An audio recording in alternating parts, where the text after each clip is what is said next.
Hello. In this video we're going to show a mapping of an area. To do so we're going to display 4 screens. This screen shows the map we want to do a mapping of. This screen is going to show cylinders we detect along our path. This screen shows what the robot sees, and this is going to show how the mapping is doing.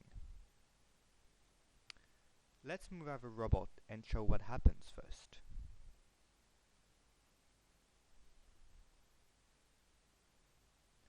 As we move our robot, we can see that the gray color turns into either white or black. Black means that the place is not traversable. The robot can't reach this place. While white means that the robot can go to these places. We can see that the color changes slightly as the robot moves. This is because we took a probabilistic approach. We used bias nets. And this is quite understandable. The more we see our map, the more information we have, and the more confident we are of our results. So the color changed naturally into white or black. To do this algorithm, it's fairly simple. First, we do a mesh. Here's the mesh. Then, as the robot gathers some points, it's going to put points in the right squares. If a square has enough points, it's going to compute the plane. And if the plane makes an angle which is low enough with the ground, then the place is traversable.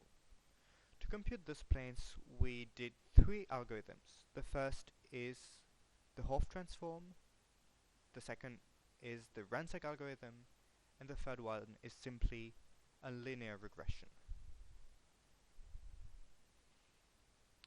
For this presentation, we use an approach which is far more simplistic, but still gives very good results, is very efficient and robust.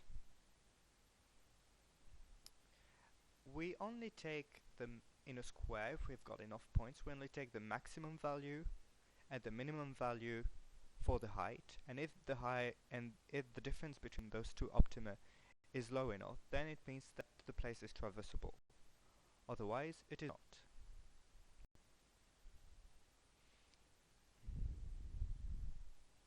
So we see that this is fast and works well. Now let's go on to the cylinder detection. We want to try to detect cylinders. Let's approach this cylinder here. We can see just this one. We can see that the cylinder has been detected and has been put at the right place. So the algorithm works well. Now let's go further. You can see that there's a pot here. This is not a cylinder actually, this is a plant. So we don't want our robot to detect this as a cylinder.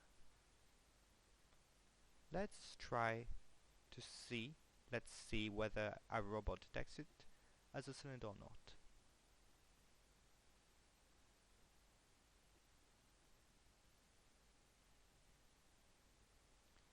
So the pot is not detected as a cylinder, so this is satisfying. This is a robust method using the Hopf transform that can detect fairly well the cylinders.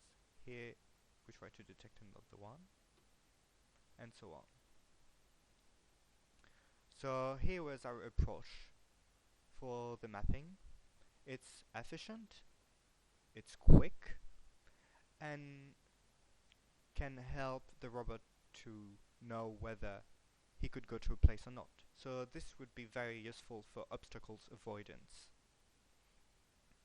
To finish this video, I will finish the mapping to show how the algorithm performs to do a whole mapping. Thanks for watching the video.